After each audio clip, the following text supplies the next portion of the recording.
Hello everyone, welcome back to my YouTube channel. I'm Sushmita and I recently read this book Mandodari, Queen of Lanka by Manini J. Anandani, and this video is going to be a review of this book.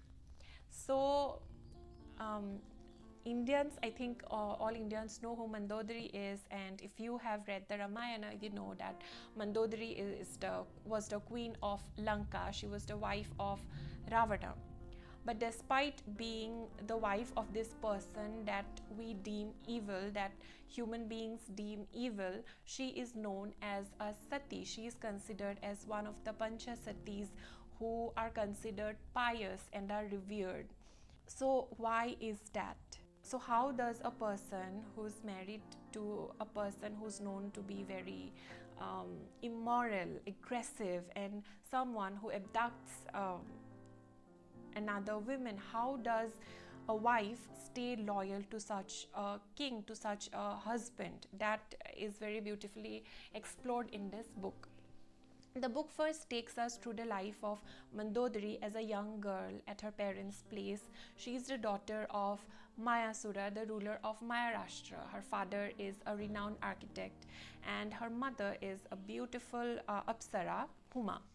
So even as a young girl, Mandodari was very fond of archery, sports, and she used to love hunting like her brothers, and it says that she was even better than her brothers at hunting.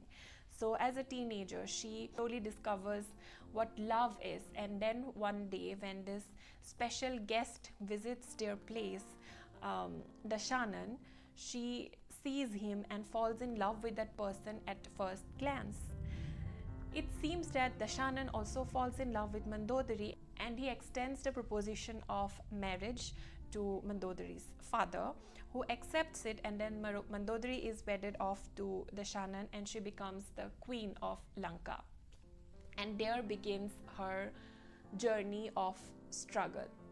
So the Shanan, even after the marriage to Mandodari, he keeps marrying other women, he keeps lusting after other women, some for political gain, some for his own personal quest, and Mandodari is left to deal with it. And we get a glimpse of how does she deal with it. Despite it, how does she love her husband still, and how does he stay with him despite it all. I loved the complexity of Mandodari's character. I loved how well-rounded her character was, and I loved how the author brought forward the complex emotions that she had to go through.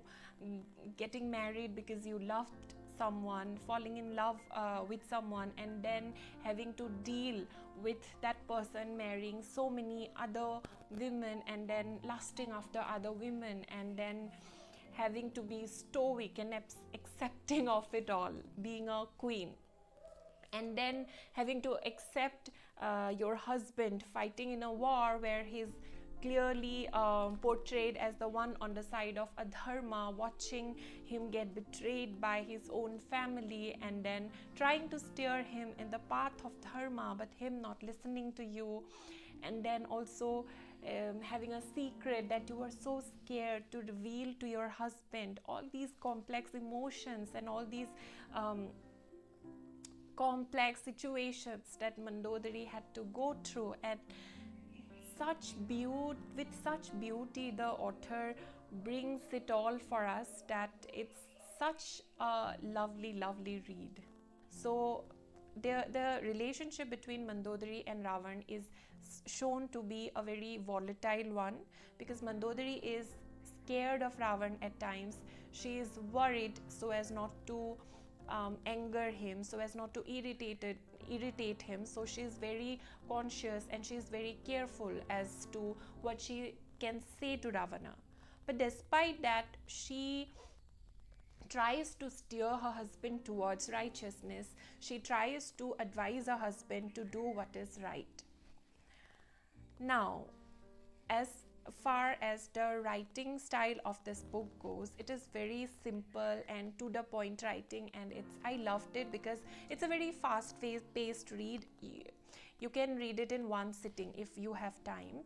Such beautiful and simple is the writing that I absolutely loved, because I don't love extremely flowery writing style. I don't like purple prose, but this was not such a book, because I read Ahalya and Sita, if you have seen my reviews, and the writing style did not gel with me at all. So this book like came as a breath of fresh air for me, and I loved it. Also, the politics of Lanka, the functioning of the courts of Lanka, the interpersonal relationships between the members of Ravan's family, and the complex relationships they each shared. It is very beautifully explored, and each of the characters, even two more wives of Ravana, they are given focus and their characters are developed. Ravan's mother, Kumbhakarn, Vibhishan, their wives, Minakshi, Surpanakha, everybody's characters are so beautifully brought out and explored that you get a sense that you know those characters, which is not the case when you read any story, any retelling of Ramayana. Then they don't really explore the characters from Ravana's side, which was a welcome change for me in this book. The war, the devastation, the ravaging nature of the war is so aptly captured in this book.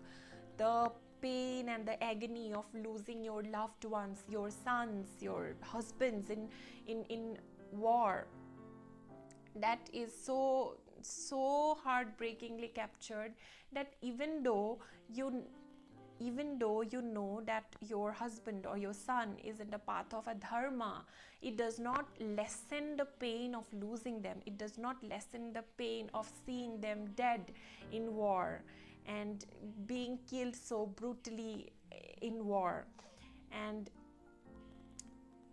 this book is so accepting, so sympathetic towards the women of Lanka, and it brings them out to the forefront in terms of the toll the war takes, in terms of how these conflicts in the politics of Lanka plays in their lives, and which is often ignored, okay, in most retellings. And this beautifully brings those characters to the forefront.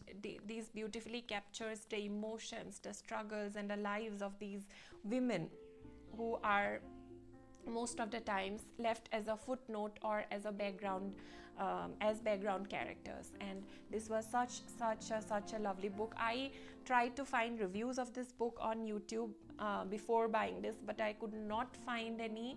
And I hope that more people read this book, because if you are someone who loves mythology and who loves feminist retellings of mythological characters, then you are going to love this book. So trust me, just get this book and read it, because it's such a beautiful read. It is fast paced, it has beautiful simple language, and such beautiful character arcs and beautiful character explorations without diluting the main essence of the Ramayana.